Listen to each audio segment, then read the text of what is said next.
سڵاوتان لێبێ خۆشەویستانی کەناڵی کورسان نیوز لە هەر شوێنێکن. من هاوکا قادر لە زنجیرەیەک دیداری بەغدا هاتوومەتەوە لاتان هەڵبەت.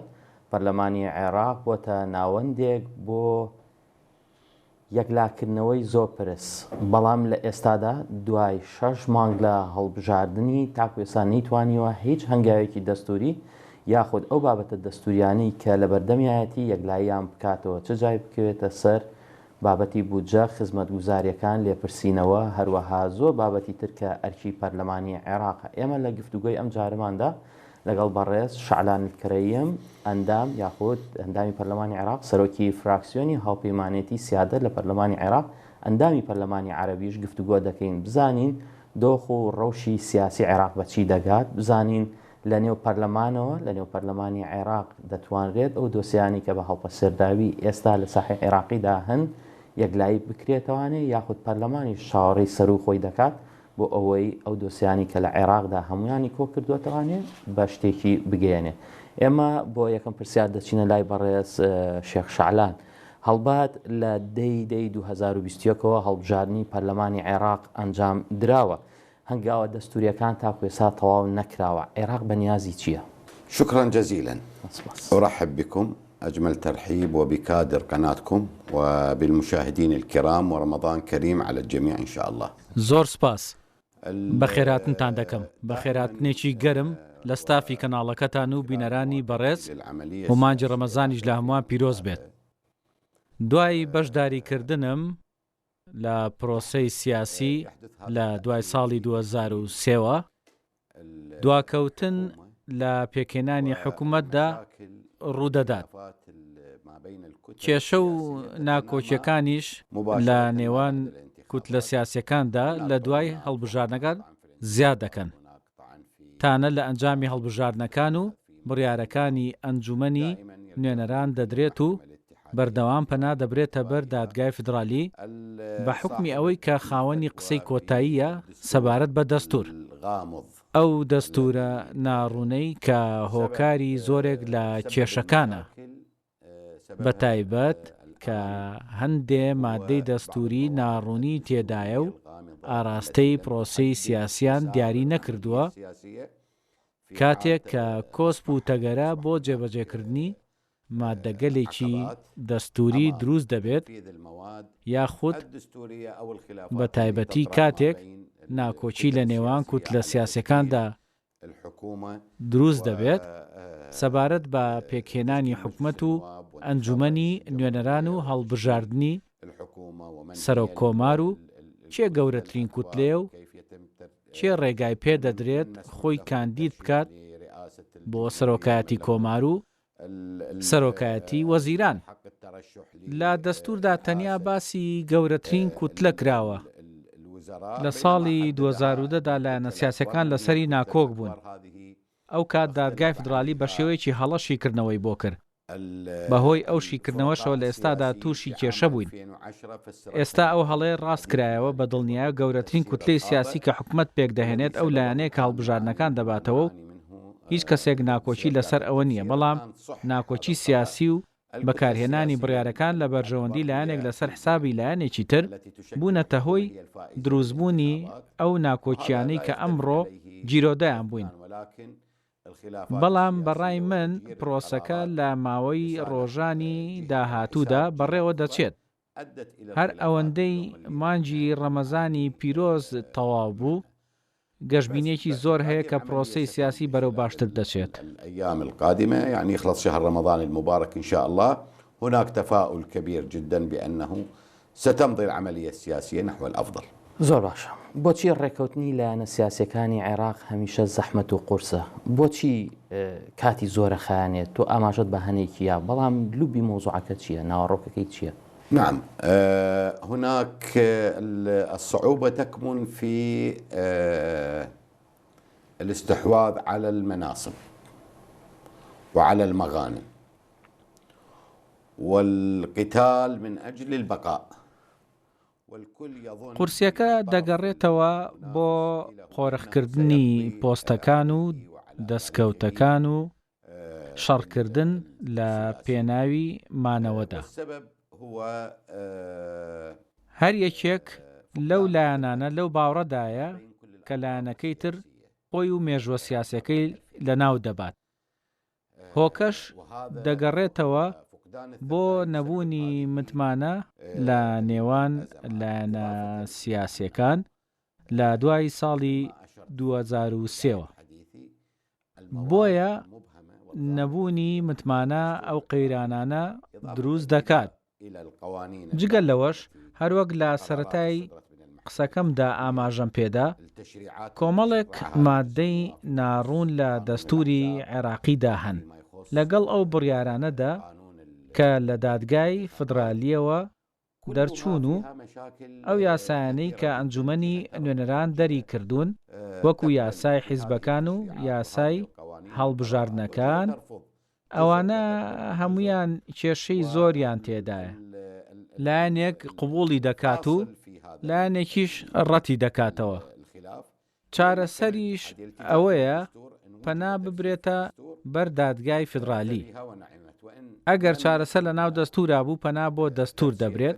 ئەگەر لە دەستوری عێراقیشدا چارەسەرەکە نەبوو ئەوە پەنا دەبرێتە پاڵ دادگای فدرالی بۆ دەرکردنی بڕیارێک کە چارەسەری ئەو ناکۆکیانە دەکات.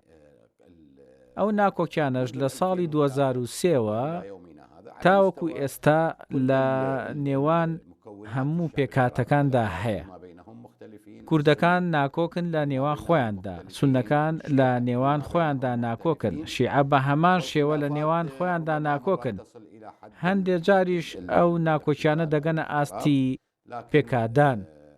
بەڵام سپاس بۆ خوا لە دوای 2003ەوە شەڕ بەرپا نەبووە. هەمیشە کەسانی ژیر و دانا هەبوون لەو ساتەدا وەستاون و ڕێگەیان نەداوە دۆخەکە بگاتە ئاستی خوێنڕشتن لە نێوان لایەنە ناکۆکەکاندا. زۆر باشە. هەڵبەت ئەوەی تۆ ئاماژەت پێدا بەشێکێتی، بەڵام جیاوازی نێوان پێکهاتەکانی عێراقیش ئەم زەحمەتی دروست کردووە یاخود دەستێکی دەرەکی کە دەوترێت دەستی دەرەکیە ئەم کێشانی لە عێراقدا زۆر زیاتر کردووە. أولا لا ننكر أنه هناك تدخلات خارجية. ئێمە نکۆڵی لەوە ناکەین کە دەستێوەردانی دەرەکی هەیە. سیاسی بە بڕوای خۆشم وەک سیاسیەک ئەو وڵاتانەی کە دەستێوەردان لە کاروباری ناوخۆی عێراق دەکەن و کۆسپ و تەگەرە دروست دەکەن و دەبنە هۆکارێک بۆ دروستبوونی ناکۆچی لە نێوان لایەنە سیاسەکاندا، کارێکە بە هیچ جۆرێک لە بەرژەوەندی گەلی عێراقدا نییە، بەڵکو ئەوان کار بۆ بەرژەوەندی خۆیان دەکەن و هەوڵ دەدەن ناکۆچی لە نێوان لایەنە سیاسەکان یاخود لە سیاسەکاندا یاخود پێکهاتەکانی گەلی عێراقدا دروست بکەن. چونکە مانەوەی ناکۆچیەکان لە نێوان کوتلە سیاسەکان و لایەنە سیاسەکاندا وا دەکات عێراق بە لاوازی بمێنێتەوە و لە ڕووی خزمەت گوزاریەکانەوە هەرس بهێنێت و لە ڕووی ژێرخانەوە سادەترین بناغەی تێدا نەبێت کە وا دەکەن هاوڵاتیان وەکو هاوڵاتیانی وڵاتانی تر بژین، بە تایبەتی وڵاتانی دراوسێ کە لە عێراق هەژارترن، چونکە عێراق دووەمین گەورەترین یەدەجی نەوتی لە جیهاندا هەیە. کاتێکیش باسی ئەو ڕەوشە خراپەی عێراق دەکەین لە باکووریەوە بۆ باشووری، دەبینین دۆخەکە لە ئاستی دۆخی وڵاتە هەژارەکانیشدا نییە کە گەشە سەندن و پێشکەوتن و ئاوەدانکردنەوە بەخۆوە دەبینن. خەفەت دەخۆین کە دەبینین ئەو وڵاتە هەژارانە گەیشتونەتە ئەو ئاستە ئێمەش کە ڕۆڵەی ئەم وڵاتین و خاوەنی دووەم گەورەترین یەدەجی نەوتین لە جیهاندا و خاوەنی دوو ڕووبارین لە باکوورەوە بۆ باشووری، سامان و کانزایەکی زۆر و بێشماری هەیە و کەچی هێشتا لە شوێنی خۆمانین. ئەوەش هۆکارەکەی دەگەڕێتەوە بۆ دەستێوەردانی دەرەکی بۆ ئەوەی گەلی عێراقی گەلێکی لاواز و ڕووخاو بێت و بەهۆی ناکۆچیەوە حکوومەتی لاواس پێک بهێندێت و گوێڕایەڵی فەرمانەکەی دەرەوە بێت بۆ ئەوەی ئەم وڵاتە پێش نەکەوێت و نەبێتە سەرچاوەیەک بۆ دیموکراسی نوێ بۆ ئەوەی نەبێتە سەرچاوەیەک بۆ کار و کۆنتڕۆڵکردن تاکو نەبێتە ئەڵقەیەکی پەیوەندی پێشکەوتن و گەشەسەندن بۆیە ئەمانە لایەنە خراپەکانی دەستێوەردانی دەرەچین بڕینی ئاو دروستکردنی بەنداوەکان و پەکخستنی دروستکردنی بەندەری گەورەی فاو دروست نەکردنی مەنزومەیەکی بەهێزی کارەبا کە هەموو پێداویستەکانی عێراق دابین بکات بێکاری و پشتیوانی نەکردن لە پیشەوەران و کەرتی تایبەت و جوتیاران هەر هەموو دەگەڕێتەوە بۆ دەستێوەردانی دەرەچی هەر بەهۆی دەستێوەردانی دەرەچی و فەرمانی دەرەچین لە ڕێگەی کۆمەڵێک کەرەستەی ناوخۆی لە عێراق بۆ پەکخستنی ڕەوڕەوەی گەشەسەندن و ئاوەدانی و پێشکەوتن كلها هذه تدخلات خارجية كلها تدخلات خارجية وإملاءات خارجية بأدوات في العراق تملي على هذه الأدوات من أجل عرقلة النمو والبناء والتقدم زۆر باشە تۆ ئاماژەت بە زۆر خاڵدا بەڵام لە دوای ڕووخانی ڕژەمی بەعسەوە هەڵبەت عێراق و عێراقیەکان ئەوەندە هەڵبەم بەسم لە لایەنەکانە ئەوەندە سەرقاڵی ناکۆکیە سیاسیەکان حکوومەتەکان نەیانتوانی و خزمەتی گەلانی عێراق بکەن ئەمە تو ئاماژەت پێدا بەڵام ئەم وێنێ تاکەی ئەمێنێتەوە عێراق تاکەی وا ئەبێت يعني كثير من المحللين السياسيين وأصحاب الرؤية التي يتمتعون بها للمستقبل بأنه لن يبقى حال زۆرێک لە شیکەرەوانی سیاسی و ئەوانەی تێڕوانینیان بۆ داهاتوو هەیە پێیان وایە عێراق بەم سیستمەی سیاسی ئێستایەوە نامێنێت ئەگەر ئەم ناکۆچیانە بەردەوام بوون ئەگەر دەستێوەردانە دەرەچیەکان بەردەوام بوون ئەوە دەبێت دەستوری عێراق هەموار بکرێت و دەستورێکی شەفاف بنووسرێتەوە و تێدا ڕەچاوی هەموو پێکاتەکانی گەلی عێراق بکات و دیموکراسیەکی ڕاستەقینەی هەبێت بۆ دروستکردنی دامەزراوەکانی دەوڵەت هەروەها دروستکردنی دەوڵەتێکی بەهێز و ڕەسەن ئێمە نامانێت دەوڵەتێک دروست بکەین و بگەڕێنەوە بۆ ڕەوشی پێش ساڵی 2003 و سوپایەکی گەورە و بەهێزمان هەبێت و هەڕەشە لە وڵاتانی دراوسێ بکات و پەیامی نائارامی ڕەوانەی وڵاتانی دراوسێ و هەرێمی و هەموو جیهان بکات دەمانەوێت وڵاتێکی شارستانیمان هەبێت کە هەر خۆی خاوەنی شارستانیە وڵاتێک بێت کە ئازادی تێدا بێت و تاچی عێراقی تێدا شکۆی پارێزراو بێت و خۆی و خێزانەکەی سەربەرزانە بژین و خزمەتی کەسانی بە ساڵاچوو بکرێت دامەزراوەی تەندروستی و پەروەردەیی هەبن لە پێناو گەشەسەندن و پێشکەوتن بەڵام ئەگەر بارودۆخ بەم شێوەیە وەکو خۆی بمێنێتەوە پێم وا بێت گەلی عێراق چیتر بەرگەی ئەو ناکۆچیانە ناگرێت بە دڵنیاییەوە کاتێک ناکۆچی لە نێوان لایەنە کوردەکاندا دروست دەبێت پێیان دەڵێن عەرەبەکان وا هاتن و دەچنە ناو هەرێمی کوردستانەوە و خاکەکەتان داگیر دەکەن وا دەیان ترسێنن أو راح يستحوذون على الأراضي يخوفوهم يروعوهم بهذا الشيء ثم يأتون إلى الشيعة راح يجيكم البعث وراح يجوكم السنة وراح يستولون على الحكم ويأتون إلى السنة من هنا الكرد راح يأخذون پاشان دەچنە لای شیعە و پێیان دەڵێن سونەکان دێن و دەست بەسەر حکومدا دەگرن هەروەها دەچنە لای سونە پێیان دەڵێن کوردەکان خاکەکەتان داگیر دەکەن و شیعەش دەست بەسەر حکومدا دەگرن و ئێوە دەبنە کەمینە.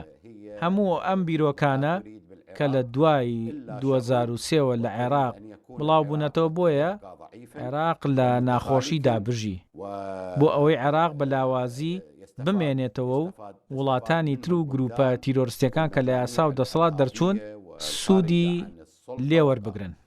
زۆر باشە بەڕێز شێخ شەعلان، ئێمە لە دوای ئەو چەقبەستی و بنبەستی کە لە پرۆسی سیاسیا هاتووەتە ئاراوە چاوەڕی چی بکەین؟ ئێمە توانین چاوەڕێتان بکەین، چاوەڕێی لایەنە سیاسیەکان بکەین؟ دائما نحن نتفائل بالخير. ئێمە بەردەوام گەشت بینین، لە ڕەحمی خوا ناومێد نەبووین. ئەگەر تووشی ناومێدی ببین یەک هەنگاو بەرەو پێشەوە ناچین. باوەڕمان وایە کە کەسانی دانا و ژیر هەن کە کەسانێکی دووربین بۆ عێراق لە باکووریەوە بۆ باشووری و لە هەموو پێکاتەکانیشی ئەوانە قسەی یەکلاییکەرەوەیان دەبێت لەم بارودۆخەدا کە تێیدا دەژین، چونکە ئەگەر وا نەبێت گەلی عێراق چیتر بەرگە ناگرێت، ئەوەش دەبێتە هۆی هەراسهێنان بچووکترین بەڵگەش ئەو دۆخەیە کە تووشی لوبنان بووە کاتێک حکوومەتەکەی مایەپووچبوونی خۆی ڕاگەیان، ئەوەش بەهۆی ناکۆچیە سیاسیەکانی ناو لوبنانەوە. ئەوە سێیەکی پەکخەرە و ئەوە زۆرینەیە، ئەوە شیعەیە و ئەوە سوننەیە، ئەوە مەسیحیە و ئەوە دورزیە و وای لێ هاتووە لوبنان دۆخێکی ناهەمواری هەبێت. ئەگەر ناکۆچیەکان بەردەوام بن ئەوە چارەنووسی عێراقی ژۆک و چارەنووسی بەیروت دەبێت. باشە، وەکو هاوپەیمانێتی سیادە پێتان وایە کلیلی چارەسەری ئەو دۆخی ئێستا عێراق تێدایە لای کێیە؟ المفتاح لدى الحكماء والعقلاء مثل ما أشرت. کلیل لای کەسانی ژیر و دانایە، هەروەک ئاماژەم پێکرد. کەسانێک هەن خاوەنی تێڕوانینن، هەندێک لە سەرکردەکان ناکۆچیان هەیە یاخود حەزی تۆڵەکردنەوەیان هەیە، یان ڕەگەزپەرستن یان تایفەگەرن. بەڵام زۆر نابات ئەو خواستانە دەڕەونەوە. ئەگەر ئەو کەسە دانا و ژیرانە کار بکەن و دۆخەکە بجێڕنەوە بۆ سەر ڕێگا ڕاستەکەی خۆی و ڕووی قیبلە نوماکە بکەن بە ئاراستە ڕاست و دروستەکەی، وڵات بە چەندین قەیرانی زۆردا تێپەڕیوە. زۆر توانراوە ئەو قەیرانانە تێپەڕێندێت و نیگەرانیەکان بڕەوێندێتەوە و کۆتایی بە ناکۆچیەکان هێنداوە و ڕەوڕەوەکە کەوتۆتە ڕێو گەیشتۆتە دوایین وێزگەی خۆی. ئێستا ئێمە پێویستمان بەو عەقڵانە هەیە بۆ ئەوەی لە قۆناغی داهاتوودا قسەی کۆتایی بکرێت.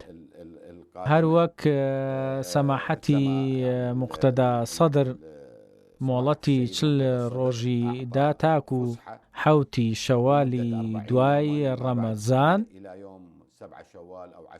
بۆیە بە دڵنیاییەوە لە کۆتاییدا چارەسەرێک دەبێت کە هەمووان پێی ڕازی بن بە پێکهێنانی حکومەتی زۆرینەی نیشتیمانی و ڕێکەوتن لەسەر هەڵبژاردننی سەرۆک کۆمار و ڕێکەوتن لەسەر هەڵبژاردننی سەرۆک وەزیران. الوزراء وتمضي الأمور إن شاء الله. زۆر باشە، لەم نێوەندە ڕەخنە لە بەشێکی کورد و هەروە سوننە دەگیرێ بۆی بوونەتە هۆکاری دوولەتبوون یاخود لەتبوونی ماڵی شیعی. ئەو ڕەخنەیە تا چەند دروستە، تا چەند ڕاستە؟ أبدا هذا الموضوع غير صحيح. هەرگیز ئەو بابەتە ڕاست نییە. بابەتی زۆرینەی نیشتیمانی پێش 3 بۆ 4 ساڵ لەلایەن سیاسەتمەداری خاوەن ئەزموونەوە عیزەت شابەندەرەوە پێشنیار کراوە. وتی هەمیشە حکوومەتەکان بە هێڵی پانی پێک دەهێنرێن، کورد و سوننە و شیعە.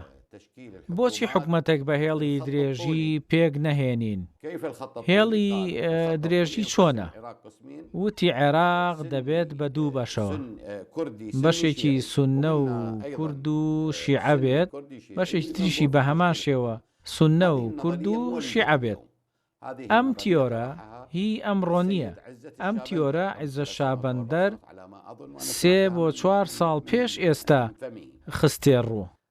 وا بزانم من لە زاری خۆشیەوە بیستم، بەڵام ئەم هاوپەیمانیە سێقۆڵی کە ئێستا هەیە کە گوایە ماڵی شیعی کردووە بە چەند بەرەیەکەوە، هەرگیز شتیوانیە.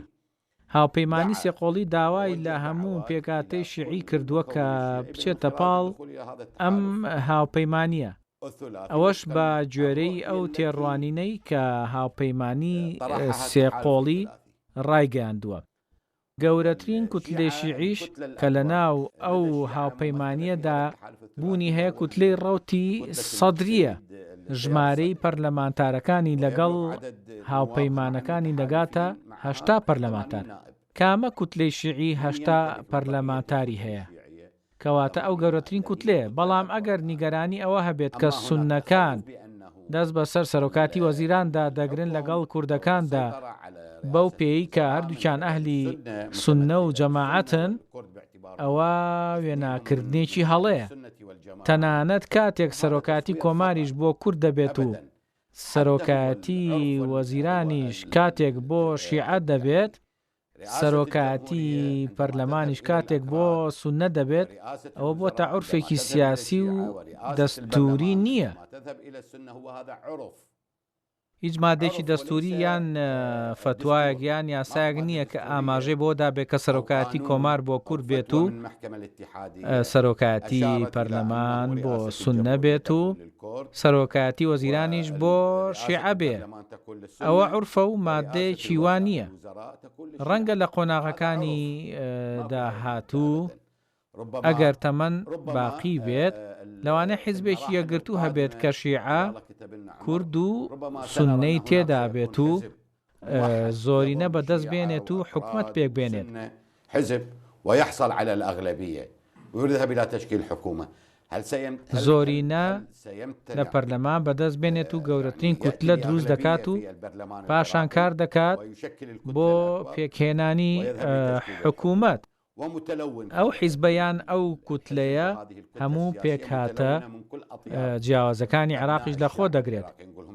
ئێمە دەڵێن ڕۆڵەکانی گەلی عێراق دەکرێت بڵێن ئەوەی ئێوە دەیکەن پێچەوانەیە و نابێت سەرۆکاتی پەرلەمان و سەرۆکاتی کۆمار و سەرۆکاتی وەزیران هەڵبژێرن، چونکە کورد و شیعە و سوننە لە ناو حیزبەکەتاندا هەیە و دەبێت جیا ببنەوە و کوردەکان بچنە لای کورد و سوننەکانیش بچنە لای سوننەکان و شیعەکانی بچنەوە لای شیعەکان.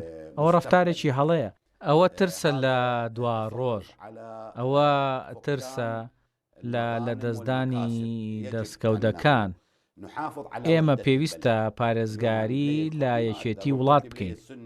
ئێمە بەبێ یەکتری ناتوانین هیچ بکەین.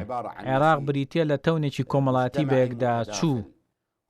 چەندین خێڵ هەن، ژن و ژنخوازی لە نێوانیاندا هەیە و لە ناوچەکاندا بەیەکەوە دەژین. من ناتوانم کوردەکان لە بەغدا بکەمە دەرەوە. من لە سامەڕا گەڕەکی کوردەکانم هەیە. لە ساڵ 1975 تاکو ئێستاش ئەوان هەر لە سامەڕان. ئەوانە ماڵ و مڵک و کارگە و بەرژەوەندی خۆیانیان هەیە، فەرمانبەرن. ئێستا ئەتوانم بێم و بڵێم ئێوە دەبێت سامەڕا چۆڵ بکەن، چونکە ئێوە کوردن و سامەڕا ناوچەیەکی عەرەب نشینە. ئەو قسەیە هیچ ڕاست نییە. تەنیا کەسانی ڕەگەزپەرست و شۆڤێنی قسەی وا دەکەن. هەروەها ناشتوانم لە ناوچە تێکەڵاوەکاندا پێش دەستپێکردنی پرۆسی تعریب لە ناوچەکانی نزیک گەرێمی کوردستان، چونکە لەوێ هەندێ ناوچە تێکەڵاون. ناتوانم کوردەکە ڕابگوێزم یان عەرەب ڕابگوێزم، کەواتە دەبێت لێک تێگەیشتن هەبێت، پێویستە لە ڕێگەی ئەو لێک تێگەیشتانەوە ئەم وڵاتە بنیاد بنێینەوە بۆ دامەزراندنی دامەزراوە ڕاستەقینەکانی دەوڵات بە جۆرێک کە هاوڵاتی عێراقی لە هەر پێک هاتێکی جیاوازی عێراقیەوە بێت هەست بکات کە هاوڵاتیەکی عێراقیە. ئێمە مەسیحیمان هەیە، سابیئەمان هەیە، ئێزدیمان هەیە، تورکمانمان هەیە، لە هەموو ئاین و تایەفە و ئاینزاکان و ئەتنیکە جیاوازەکانە. من ناتوانم بێم و ئەو تێکەڵە پێکەوەیە گونجاوە هەڵبوەشێنمەوە مەگەر دووبار عێراق داگیر بکرێتەوە یاخود داگیرکەرێکی تر بێت و عێراق دابەش بکات بۆ کورد و سوننە و شیعە و بیکاتە دیفاکتۆ و سایکس بیکۆیەکی نوێ بۆ عێراق دروست بکات. زۆر باشە کاک شێخ شعلان، هەڵبەت ئێمە درێژە بە گفتوگۆکەمان دەدەین، بەڵام لێرەدا شوێش کوردوەرەگرین و دواترە گەڕین وڵاتان درێژە بە گفتوگۆکەمان دەدەین.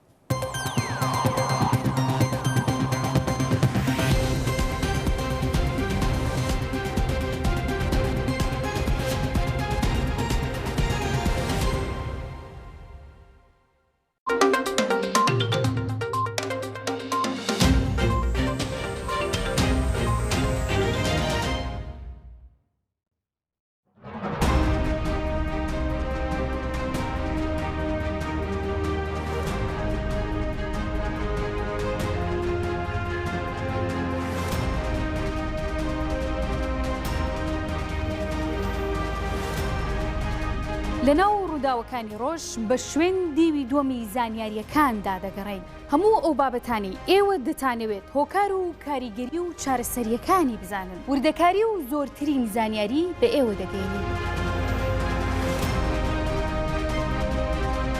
لەگەڵ هەر ڕووداوێکدا وەڵامی پرسیارەکانتان لە بەرپرسان و کەسانی پەیوەندیدار وەردەگرینەوە.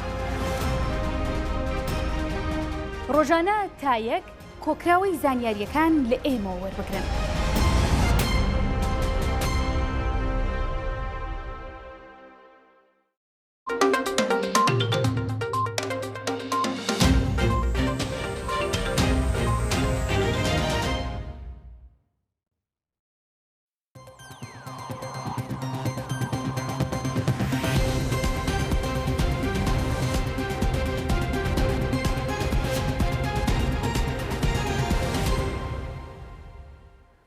دووبارە سڵاوتان لەبێ خۆشەویستان، من هاوکا قادرم درێژە بە گفتوگۆکەم دەدەم لەگەڵ بەڕێز شێخ شعلان الکرەیم، سەرۆکی فراکسیۆنی هاوپەیمانێتی سیادە لە پەرلەمانی عێراق، ئەندامی پەرلەمانی عەرەبیش. هەڵبەت ئێمە گفتوگۆکەمان دەربارەی عێراقە، ئاماژەی بە زۆر خاڵدا، بەڵام با بێمەوە لای پرسیارەکانم. دوو بۆ چوون ئێستا لە عێراقدا هەیە بۆ شێوازی حکومڕانی و ئاماژەشت بە بەشێکی یەکەمیان زۆرینەی نیشتیمانیە. ئایا زۆرینەی نیشتیمانی بۆ عێراق دەبێت لە ئێستادا؟ ئێمە بەختی خۆمان لەگەڵ تەوافقدا تاقی کردەوە لە 2006ەوە تاوەکو 2021. حکومەتەکانی هەموو حکومەتی تەوافقی بوون. حکومەتە تەوافقیەکان هیچ شتێکی ئەرێنیان لێ نەکەوتوتەوە. تەنیا ئەوە نەبێت کە کوتلە سیاسیەکان ڕازی بوون، بەڵام شەقامی عێراقی هەر هەمووی هەرەسی هێناوە، لە ڕووی ئابووریەوە، لە ڕووی بێکاریەوە، لە ڕووی ئەمنیەوە، کێشەی کۆمەڵایەتی و ئەمنی زۆر بووە. بەڕێوەبردنی دەوڵەتی عێراقی زۆر لاواز بووە لە بەردەم دەستێوەردانە دەرەکیەکان. ئەوانە لایەنە خراپەکانی حکوومەتی تەوافقن. با ئەمڕۆ هەلێک بدەینە زۆرینەی نیشتیمانی، چونکە لە هەڵبژارنەکانی پێشوودا کارمان بە حکوومەتی تەوافقی کردووە لە پێکێنانی ئەنجومەنی نوێنەران و هەڵبژاردننی سەرۆکۆمار و پێکێنانی ئەنجومەنی وەزیران ئەوانە هەمووی بە تەوافقی بووە، بەڵام تەوافقی سوودێکی نەبووە و هیچ پێشکەشی نیشتیمان و عێراق و گەلی عێراق نەکردووە، هیچ شتێکی پێشکەش نەکردووە، بەڵکو هەرەسهێنان ڕوویداوە، ڕۆژ لە دوای ڕۆژ کستی زیاترمان هێناوە. ئێستا زۆرێک لە ڕۆڵەکانی گەلی عێراقی لە هەژاریەکی زۆردا دەژین لە باکووریەوە بۆ باشووری. باشترین بەڵگەشت لەسەر ئەوە کۆچبەرانمان بوون لەسەر سنووری بیلاڕووسیا بۆ ئەوەی بگەنە ئەوروپا.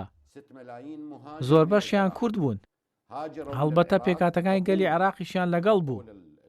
نزیکەی 5 بۆ 6 ملیۆن کەس کۆچیان کردو بۆ دەرەوەی وڵات، لە پزیشکان و پیشەوەران و ئەندازیاران و لە هەموو پسپۆڕەکان کە زۆر گرنگن بۆ عێراق. هەمویان کۆچیان کردووە بۆ دەرەوەی وڵات، بۆ ئەوروپا و وڵاتە عەرەبیەکان لە هەموو جۆر و شێوەیەک. ئەوە هەمووی ئەنجامی حکومەتی تەوافقیە کە نەیتوانیوە هیچ شتێک بکات و ئەو عەقلانە لە خۆ بگرێت، نەیتوانێت پرۆژەیەک پێشکەش کات و گەنجان بخاتە سەرکار. ئەوەش وای لە ڕۆڵەکانی گەلی عێراق کرد کۆچ بکەن. کەواتە بە ئەمڕۆ هەلێک بدەینە حکومەتی زۆرینەی نیشتیمانی. ئەگەر سەرکەوت ئەوە ئەو حکومەتە بۆ عێراق و گەلی عێراق، ئەگەر شکستیشی هێنا ئەوانە بەرپرسیارەتەکەی لە ئەستۆ دەگرن کە داوای حکومەتی زۆرینەی نیشتیمانی دەکەن. من لە ساڵانی ڕابردوودا داوای پێکێنانی حکومەتی زۆرینەی نیشتیمانی کردووە و لە ئاستی سەرکردەکانی هێڵی پێشەوە لە ئاستی سەرکردە سیاسیەکان. بەڵام کاتێک پێکێنانی حکومەتی زۆرینەی نیشتیمانی بۆ واقع خێرا پاشگەز بوونەوە لەو تێڕوانینەی کە بانگەشەیان بۆ دەکرد. داوایان لێکرا حکومەتی زۆرینەی نیشتیمانی پێکبێن، چونکە حکومەتی تەوافقی سوودی نییە و هیچ شتێکی پێشکەش بە ڕۆڵەکانی گەلی عێراق نەکردووە. بۆیە بەڕای من حکومەتی زۆرینەی نیشتیمانی سەرکەوتوتر و باشتر و مسۆگەرترە بۆ گەشەکردن و پێشکەوتنی عێراق و گەلی عێراق. حكومة الأغلبية الوطنية هي الأنجح وهي الأسلم وهي الأضمن لنمو وازدهار العراق وشعب العراق. زۆر باشە، هەڵبەت ئێوە ناسنەوە بۆ تەوافق؟ لەوانەیە لە هەندێ ڕۆوە تەوافق بکرێت و لە هەندێ ڕووشەوە بەرەو زۆرینەی نیشتیمانی بچین. چۆن؟ لەوانەیە تەوافق بکرێت لەسەر کاندیدکردنی کەسێک بۆ پۆستی سەرۆکاتی وەزیران، بەڵام وەکو پێکێنانی حکومەتی زۆرینەی نیشتیمانی کارەکان بە ئاراستەی زۆرینەی نیشتیمانی بێت. باشە، پێگەێنەرەکانی هاوپەیمانێتی سێقۆڵی لێ دەگەڕێن چوارچێوەی هەماهەنگی حکوومەت پێک بێنێ یاخود ئێوە لە جۆرێک لە جۆرەکان تێکەڵە بن لە پرۆسەکەیە؟ ئێستا کۆسپی سەرەکی بۆ پێکهێنانی حکومەتی زۆرینەی نیشتیمانیان حکومەتێکی تەوافقی بریتیە لە بەدیهێنانی نیسابی یاسای بۆ هەڵبژاردننی سەرۆک کۆمار یاخود بەستنی دانیشتنی تایبەت بە هەڵبژاردننی سەرۆک کۆمار. ئەوە خاڵێکی گرنگە، کەواتە دەبێت لێکگەیشتن هەبێت لە پێناو بەدەستهێنانی نیسابی یاسایی لە دانیشتنی هەڵبژاردننی سەرۆک کۆمار. ئەگەر نیساب هەبێت کارەکان بە ئاسانی بەڕێوە دەچێت. باشە، ئەگەر چوارچێوەی هاواهەنگی ئەویش نەیتوانی حکوومەت پێک بهێنێت، عێراق چاوەڕی چی لێ بکەین بەرەو شۆ هەنگاوانێت؟ هەروەکو ئاماژەم پێکرد، قۆناغی سەرەکی بۆ پێکهێنانی حکوومەت چ زۆرینەی نیشتیمانی بێت یان تەوافقی بریتیە لە بەدەستهێنانی نیسابی یاسایی لە دانیشتنی هەڵبژاردننی سەرۆک کۆمار. ئەگەر ئەوە بەدینێت ئەوە دەبێت لێک تێگەیشتن هەبێت لەگەڵ هەموو کوتلەکانی تر لێک تێگەیشتن دەکەین چ لە چوارچێوەی هەماهەنگی یان ئەوانەی لەگەڵ چوارچێوەی هەماهەنگین یاخود لێک تێگەیشتن دەبێت لە نێوان ڕەوتی سەدری و چوارچێوەی هەماهەنگی بەو پێی هەردوو لایەن لە یەک پێکهاتن یاخود کورد پارتی و یەکێتی لە نێوان خۆیان ڕێدەکەون بۆ یەکلاکردنەوەی دۆسیەی سەرۆک کۆمار. زۆر باشە لەم نێوەند و لەم دۆخە وڵاتانی ئیقلیمی هەروەها کۆمەڵگەی نێودەوڵەتی چی بۆ چوونێکیان هەیە لەبارەی و وەسعیکە گوزارێت؟ حقيقة وضع يعني لم أطلع لە ڕاستیدا بەم دواییە نازانم هەڵوێستە سیاسەکان چین بەرامبەر ئەوەی لە عێراق دەگوزارێت، بەڵام هەروەک لە سەرەتادا سەبارەت بە دەستێوەردانە دەرەکیەکان ئاماژەم پێدا بێگومان ئەم ڕەوشەی ئێستای عێراقیان پێخۆشە چونکە سوود وەرگرتن لەم دۆخە و بەرهەمەکانیان هەناردەی عێراق دەکەن. ئێمەش گاز هاوردە دەکەین و کارەبا هاوردە دەکەین، بەنداو لەسەر ڕووبارەکان دروست دەکەن و دروستکردنی بەندەری فاویان پەک خستووە. چەندین پرۆژە هەیە وەکو دروستکردنی ڕێگاوبانی استراتیژی خێرا کە لە بەرژەوەندی ڕۆڵەکانی گەلی عێراقە و دابینکردنی کارەبا و پێشکەشکردنی خزمەتگوزاری تەندروستی و بەرەو پێشبردننی پرۆسەی پەروەردە و فێرکردن کە بەم دواییە خەریکە بە تەواوی هەرس دەهێنێت لەگەڵ بەگژاچوونەوەی بازرگانیکردن بە مادە هۆشبەرەکان کە هاتووەتە ناو شەقامی عێراقی و ترس لە ئاڵوودەبوون بەو ژەهرە لەلایەن گەنجان و پیاوانی عێراقەوە هەیە. ئەوانە هەمووی کۆمەڵە کێشێکی گەورەن و وڵاتانی دراوسێ و وڵاتە هەرێمیەکان بە دڵنیاییەوە لێی سوودمەند دەبن. باشە عێراق بە چەند دەوڵەتێک بە چەند وڵاتێک دەورە دراوە، ئەمە یەک وڵاتە دەستوەردانەکە دوانە یاخود هەمویان چەندێکن؟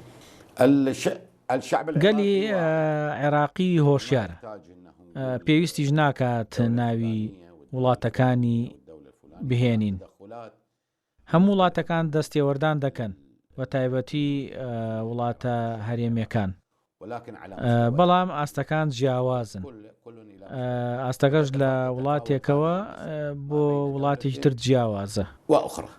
باشە بێ وڵاتان عێراقیەکانە توان خۆیان کێشەکانی خۆیان چارەسەر بکەن یاخود هەرە بێ وڵاتەکان دەستوەردان بکەن؟ ئەگەر عێراقیەکان ژیر و دانابن، مەبەستی شم لە سیاسەکان و سەرکردایەتیە سیاسەکانە، ئەگەر ژیر و دانابن و لە خەمی گەل و وڵاتی خۆیان دابن، ئەوە حکوومەت پێک دێن و پەیوەندیەکانیان لەگەڵ ئەو وڵاتانە دەپچڕن کە دەستیان لە کاروباری عێراقەوە داوە. بەڵام ئەگەر بەم شێوەی ئێستا بێت، ئەوە بارودۆخ وەکو خۆی دەمێنێتەوە زۆر بەداخەوە. باشە ئەگەر ئەوە ڕەوشی پێگەێنانی حکوومەتی نوێبەوە 6 مانگ تێپەڕێت، باشە بابەتی بودجە چی لێت؟ دابینکردنی خزمەت گوزاریەکان بە چی ئەگات لە کاتێکا عێراق بەو دۆخەیە تێپەڕێکە خۆت ئاماژەت پێدا، حکوومەت پێک نایەت شتەکانی تر خزمەت گوزاریەکان بودجە هەموو شتێک دەوەسێ لە وڵاتەیە چی لێ دێت؟ فيما يخص موضوع الموازنة سەبارەت بە بابەتی بودجە، خەرجکردنی موچە بۆ فەرمانبەرانی گەلی عێراق هەروەکو خۆی دەمێنێت. سەبارەت بە پرۆژە خزمەت گوزاریەکانیش ئەوە بە جۆرەی پرۆژەی یاسای بودجەی 1/12 خەرج دەکرێت. ئێستاژ یاسای ئاسایشی خۆراکی هەیە لە لیژنەی دارایی گفتوگۆی بەردەوامی لەسەر و وەزیر و دەستەکانی بۆ بانگێش دەکرێت بۆ ئەوەی یاسایەکی ڕەسەم بێت و بە شێوەیەکی دروست جێبەجێ بکرێت. پێشم وا بێت لە ڕۆژانی داهاتوودا ئەو یاسایە تەواو دەبێت و لە ئەنجومەنی نوێنەران دەنجی لەسەر دەدرێت، واتە کاروبارەکان بە شێوەیەکی دروست بەڕێوە دەچن، بەڵام ڕەوانەکردنی پرۆژە یاسای بودجە لە حکوومەتەوە بۆ پەرلەمان ئەوە چەند پرۆژێک و کاروبارێک دەوەستن کە پەیوەندیان بە ژیانی هاوڵاتی عێراقیەوە هەیە. زۆر باش، با من دوا پرسیارت لێ بکەم بە نیسبەت هەرێمی کوردستانەوە کێشەی نەوت و غازی هەیە لەگەڵ حکوومەتی عێراقیە. ئەم کێشەیە لە هاوپەیمانێتی سێ قۆڵیتانە هیچ باس کراوە، هیچ هێنراوەتە بەرباس چۆن چارەسەر بکرێت؟ أكيد هذا الموضوع تم طرح هذا الموضوع في الاجتماعات الماضية.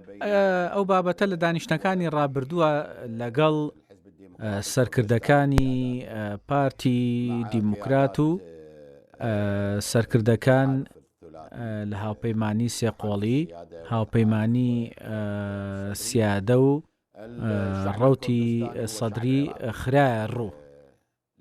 گەلی کوردستان بەشێکە لە گەلی عێراق، ئەو شتە ناکرێت بە دوو بەشەوە.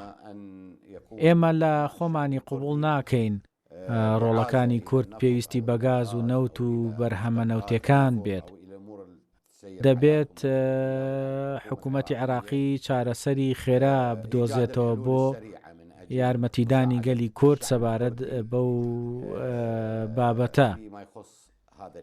بەڵام سەبارەت بە یاسای نەوت و گاز کە پەرلەمانی کوردستان دەنگی لەسەر داوە لە ساڵی 2006 یاخود بڵێن ساڵی 2007 لە دادگاتانەی لێدراوە و دواتریش لە ساڵی 2019دا دووبارەتانە لەو یاسایە درایەوە بە مەرجێک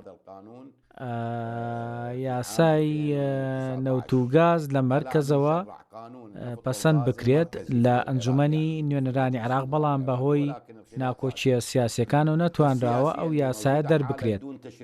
برانی کورد قوبوڵیان نەبوو، برانی شیعە تێبینیان لەسەر هەبوو، برانی سونەش تێبینیان لەسەر چەند بەرگەیەکی هەبوو. ئێستا زۆر گرنگە لەم خولەدا یاسای نەوت و گاز دەربکرێ بۆ ئەوەی هەرێمی کوردستان بزانێت مافەکان و ئەرکەکانی چین بە هەمان شێوەش بۆ ئەوەی حکوومەتی مەرکەزی لە عێراق بزانێت ماف و ئەرکەکانی چین بەرامبەر هەرێمی کوردستان. لە ئێستادا چەند لیژنەیەک پێکهێنراون بۆ چارەسەرکردنی ناکۆچیە داراییەکان و پابەندیەکانی دارای نێوان حکوومەتی هەرێم و حکوومەتی مەرکەزی لەم ماوەکەمەی کە لە داهاتووداما. زۆر باشە، ئێمە سپاس دەکەین بەڕێز شێخ شەعلان الکرەیم، سەرۆکی هاوپەیمانێتی یاخود فراکسیۆنی هاوپەیمانێتی سیادە لە پەرلەمانی عێراق و ئەندامی پەرلەمانی عێراق. سپاس بۆ کاتی کە بە ئێمەت بەخشی. منی سپاستان دەکەم، بەخێر بن. خۆشەویستان، بەم جۆرە گەشتنە کۆتایی دیداری ئەم جارەشمان کاتێکی خۆش.